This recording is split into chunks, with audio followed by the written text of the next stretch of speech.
If you like this video, give us a thumbs up. Think about subscribing to the channel, maybe sharing it with people. If you haven't already, get your kit and follow along with me. Leave your comments down below. Really love to hear from you guys. Love to get your comments and your feedback. So hopefully you will do that. Today you will get in and you will write your first set of programs. Now if you were here before, the first 4 or 5 lessons are going to be repeat. You can just kind of skip to the more advanced things. But I want to start all the way back at the beginning so we can take a person off the street who knows absolutely nothing and we can teach them to program a microcontroller. We have to install the software, and that's what I'm going to show you how to do today. And the simplest thing is we can go to a Google browser, and then what we just want to search on is Arduino, A-R-D-U-I-N-O, download.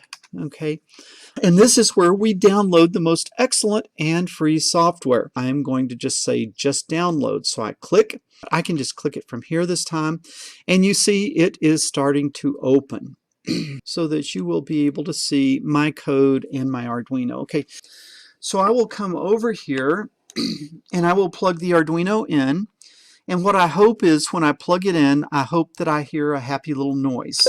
Okay, I hear the happy little noise. So we will come to File. We will come to Examples. We will come to Basic.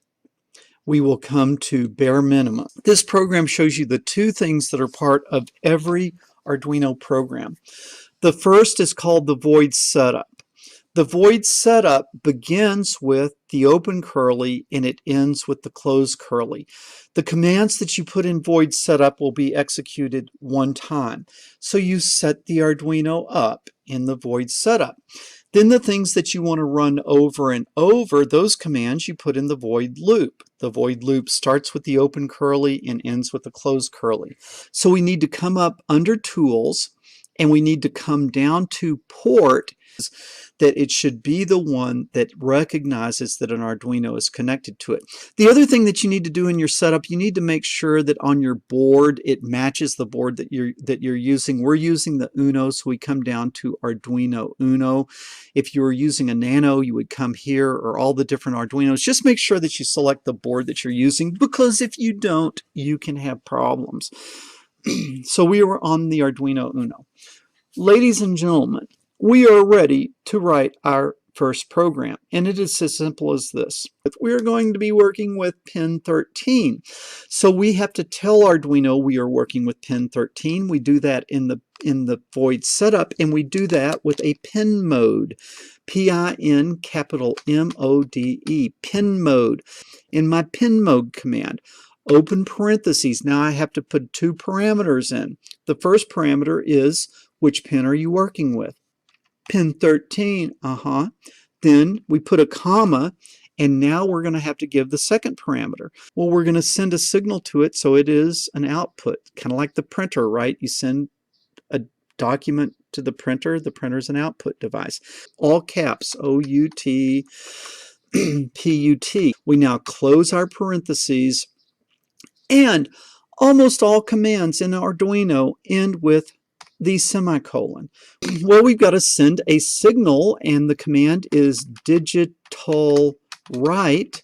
Okay, we have to give it, again, 2 parameters. We've got to open pin 13, and then second, do we want to turn it on or do we want to turn it off? Well, we want to turn the LED on, so the command that we would give the parameter we would use is high.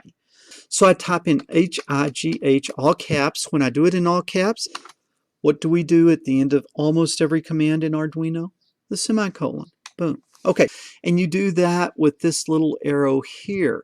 This little right arrow, you're going to click on that, and then it's going to send your code down into your Arduino. So when I click on that, I look here and I get a happy little green bar, meaning that it's recognizing the commands, it's compiling it, and when that green bar goes away, it means the program is down in the Arduino. And look what happened here on the Arduino.